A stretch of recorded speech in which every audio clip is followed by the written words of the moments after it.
Greetings, YouTube. So I've been thinking about how in the OGL and in Pathfinder we have weapons broken into three broad character classes: simple, martial, exotic. And the problem is that each of these separate categories is schizophrenic. There are competing definitions of what each of these is. And I think because of that, it causes confusion, and it puts some weapons into categories where I don't think they belong at all.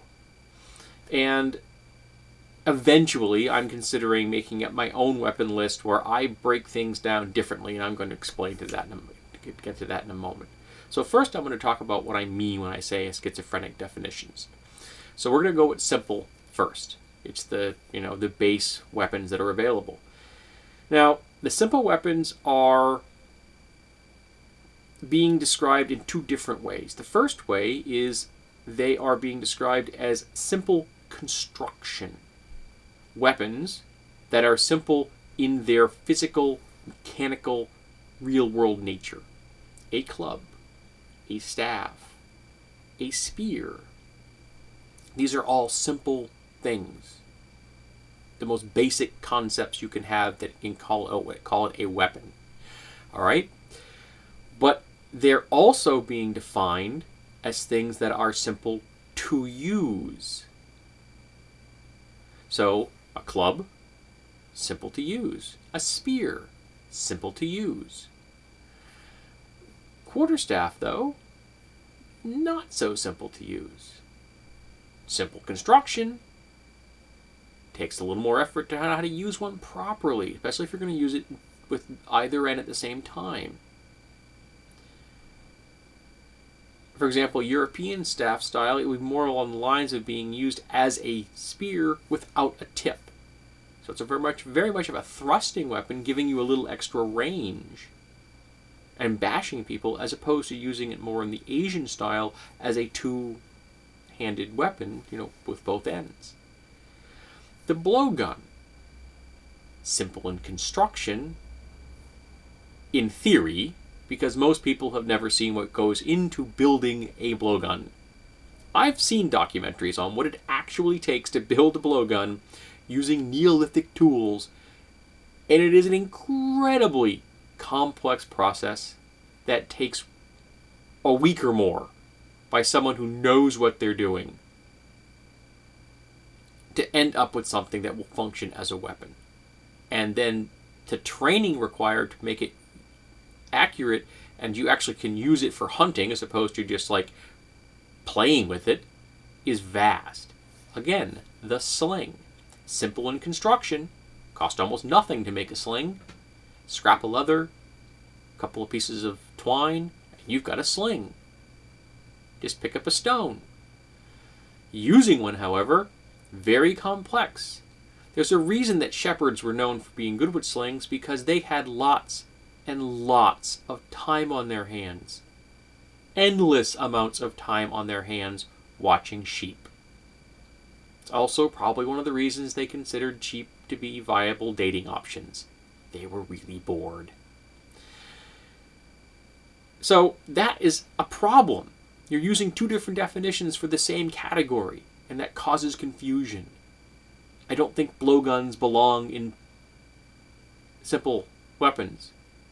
And spears do belong there, in my opinion, but they're underplayed by the fact that they are a staple of militaries the world over, throughout history. Next, you have the martial category. Now, martial is defined pretty much as better than simple, worse than exotic. Okay, that kind of makes sense. That's purely a mechanical definition.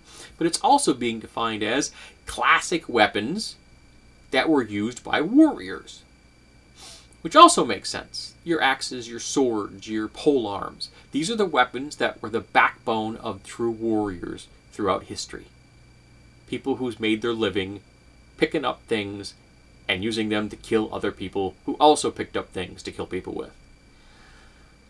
Now, there's still some strangeness in there because you have, for example, the Great Club, which is poorly statted, should do more damage. It should essentially be the blunt version of the Great Axe, and it isn't. And in that rate, if you make it the blunt version of the Great Axe, it then becomes a viable stand-in for a heavy mace, two-handed mace, a tetsubo, or a war club. So it only partly fits into the martial category as it's written in the game now. It almost fits into the simple, because it is both simple in construction and simpler in use than, say, a battle axe or a flail. Even though a flail is an agricultural tool, which isn't all that complex to use, but it had more options. Also, a lot of the martial weapons have more features as far as what you can do with them. They tend to have more special abilities, setting for charges, a flail's ability to disarm or trip. So again, you've got competing definitions in martial. And then we come to the exotic. And the exotic means two different things. It means better than martial in some measurable way. It's more damage, it's got a better range, better crit range, or possibly a mixture of those and other things. Maybe some other abilities that it didn't have, a martial weapon didn't have. Also, it's being defined as strange and unusual and out of place. Another definition of the word exotic. That's a problem in a fantasy game, because by what metric are you measuring exotic? Yes, it's a pseudo-European setting, but it's a pseudo-European settings with halflings and orcs and lizardmen and elves and dwarves. How do you define exotic?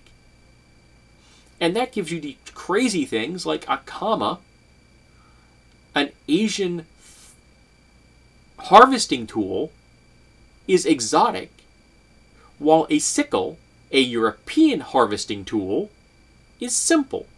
They are exactly the same tool. Exactly. Their design feature is so slight as to not matter. They are used in exactly the same way. And yet, one is considered exotic because it's from Asia in our world, which is, for Europeans and most Americans, exotic. Yet in Asia, the sickle would be exotic. So, that schizophrenic definition causes confusion. So, I think we should get a lot of these definitions cleared up. And I think so this is a game emulating a fantasy world through rules. We should be basing this on the definitions of rules. So, simple should be this, that. The simplest weapons in use, not necessarily construction, so crossbows still fit in there, because a crossbow is simpler to use than a bow, even though it is much more mechanically complex than a spear. It's easier to use than a bow is. And I'm not saying that bows are easier to build than crossbows. They aren't. But I'm saying in use. And martial category should, again, weapons better than simple, not as powerful as exotic, and it would include all of the classic warrior weapons because that's where they would fall into. Even though, remember, the simple spear is the backbone of militaries for thousands of years, tens of thousands of years, from the Neolithic era up to the age of gunpowder. And then exotic would be weapons better than martial. So I would completely get rid of the whole exotic concept being strange and different, because that has no meaning in a game that's a fantasy world with dragons and wyverns and otyugs and mind flayers. Strange and exotic is not a category that can be easily pegged. It is a moving target, and I don't think has any place in weapon descriptions. Now, I have not sat down and started to break these things down, what I think they should be specifically for a weapons list. It is something that I would like to do long term. I don't know when this is going to happen or not. But it's an idea I'm playing with.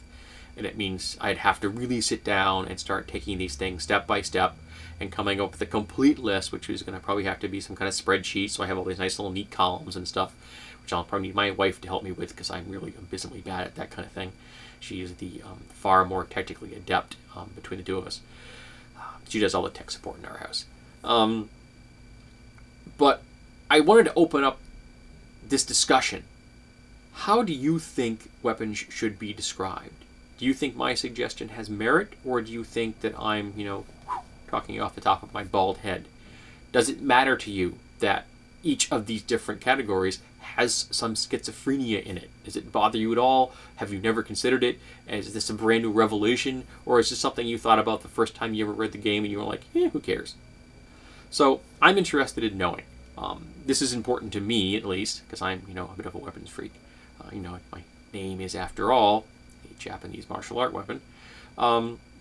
So tell me, how do you feel about how the OGL and Pathfinder defines the different categories of weapons?